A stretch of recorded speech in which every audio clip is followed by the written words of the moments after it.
हूँ भाई, आ रही हूँ ना। गेट बजा बजा के कान दर्द कर दिए मेरे। आ गई। हाँ, खराब कर रखा है सच्ची। कौन है ऐसे बजा बजा के दिमाग खराब करते? खुलता नहीं है क्या आपसे गेट? तू कहाँ से आ गई इस टाइम? मेरा ना दिमाग बहुत खराब है मम्मी। ओ, ना गले में चुन्नी, ना चूड़ियां, ना कुछ। क्या करके आई है? मुझे नहीं पता क्या। मेरी सुन तो ले बात। मुझे क्या कुछ भागती नहीं जा रही है सुनना। अंदर? नहीं, एक बात तुझे बताओ। शर्म नहीं आती? तू ऐसे आ रही है पागलों की तरह। अपना हाल देखा है तूने? आपको हाल दिख रहा है, मेरा हुलिया दिख रहा है। गर्मी में लड़की आई है, कम से कम पानी तो पूछ लो। दे दूंगी पानी पूनी भी। मम्मी मैंने बोल दिया, मैं आज के बाद उस घर में कदम नहीं रखूंगी। मैं नहीं रह सकती उस जैसे आदमी के साथ। आपने मेरी कहाँ शादी कर दी है मम्मी? मेरा ना सिर फटने लगा और मैंने तो उसके बहन वाले को भी फोन कर दिया। ख्वाहिश अब सीधा नहीं आएगी और हम यहीं रहेंगे, मैं नहीं जाऊंगी।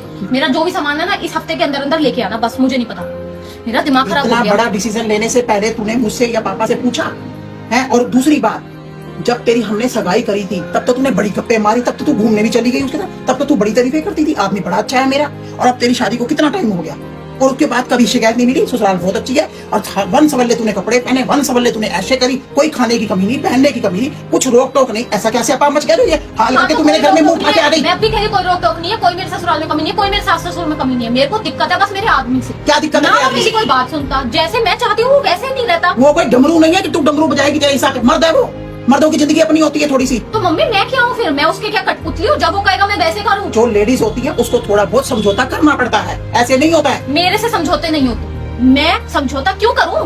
मैं उसके घर में गई हूँ, उससे ये तक तो होता नहीं है कि वो टाइम दे मेरे को, तो मैं क्या कर लूँ? है मैं वहाँ पे नौकरी भी करूँ, सारा दिन की थकी भी आके काम करूँ, सब कुछ करूँ, उसके बाद मैं उसके बाद जब अगर मेरा ये तो झूठ बोलियो मत कि तू काम करती है।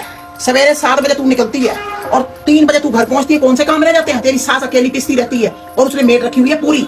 किसको झूठ बोल के दिखा रही है? अपनी माँ को। तेरी माँ तेरा आईना है। मैं वो उन माओं में से नहीं हूँ जो अपनी लड़कियों के घर बर्बाद करती हैं और शह देती हैं। जैसे आई है ऐसे उल्टे पैर भगाऊंगी, पानी भी नहीं दूंगी। उठा अपना सामान और निकल। मेरा घर नहीं, अब नहीं। आप आगे डैडी को मैं उनसे बात करती हूँ। डैडी का डिसीजन भी मेरा ही होगा, जो मैं कहूंगी वही होगा इस घर में। मैं अपनी लड़की को अपने घर में ब्याही हुई और बच्चे की माँ को अपने घर में नहीं रखूंगी। आप मेरे को उस आदमी के साथ कैसे बांध सकते हो? मैं और वो उस आदमी हो गया जब तक वो तेरे को घुमाता फिराता, मुझे करवाता है, खर्चे करता है। तो करेगा नहीं, शादी करी है, कोई भाग नहीं फिर कैसे वो बन गया गलत आदमी? थोड़ी बहुत तो मियां बीबी की नोक झोंक होती रहती है। इसका मतलब ये होता है कि मुंह उठा के माँ के घर आ जाओ। माँ ने क्या ठेके उठा रखे सारी जिंदगी के?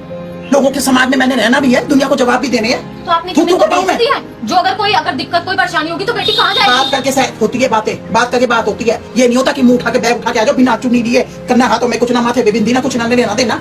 आदमी की दुश्मन बन गई चाहे वो लड़का। मेरा कुछ नहीं लगता पर तेरा तो लगता है। तेरा तो बच्चे का बाप है। उस बच्ची के जिंदगी के बारे में सोच, जिस बच्ची की जिंदगी तुम दोनों से जुड़ी हुई है। उसका स्कूल के पैसे अभी ताजे ताजे भरे हैं। मैं ना पढ़ी लिखी हूँ, गवार नहीं हूँ, ठीक है ना? नौकरी कर लूंगी, अपने बच्चे को पाल लूंगी और पढ़ा भी लूंगी और मेरी बात कर लूंगी। पढ़े लिखे होने का क्या मतलब होता है? पढ़े लिखे होने का क्या मतलब है कि अपने अंदर ईगो भर लो? तो पढ़े लिखे होने का मतलब ये होता है कि अपनी सेल्फ रिस्पेक्ट पे उंगली मत उठने दो। पर ईगो नहीं अच्छी लगती किसी भी मर्द को। औरत के अंदर ईगो नहीं आनी चाहिए। तेरी माँ ने सारी जिंदगी तेरे बाप के साथ काटी है पर मैंने ईगो नहीं करी। हाँ, अपनी सेल्फ रिस्पेक्ट पे कभी क्यों झुकूं? हर बार मैं ही क्यों झुकूं? इसमें झुकना क्या होता है? पति पत्नी एक कमरे में रह रहे हो, वो कभी वो बनाता है, कभी तू बनाती है, कभी तू झुक जा, कभी वो झुक गया, बस।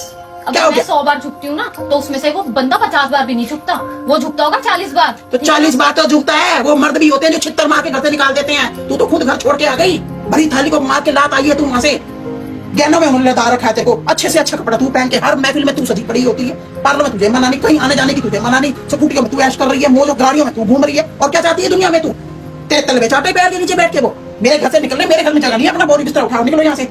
ऐसी माँ नहीं हो मैं जो लड़की को शायद उछलती फिरती आई है मेरे घर में। तू एक दिन नहीं रखूंगी, चाहे मेरा बेटा नहीं है तब भी नहीं रखूंगी।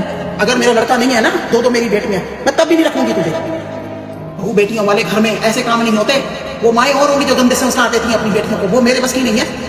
मैंने लड़की का घर बसाना है, उजाड़ना नहीं है। तमीज से रहियो वहां पर। और उसको दामाद को भी समझाऊंगी कि वो भी तेरी इज्जत करेगा पूरी की पूरी। उससे भी बात करूंगी आज, या तो मैं उसको बुलाऊंगी या मैं उससे फोन पे बात करूंगा।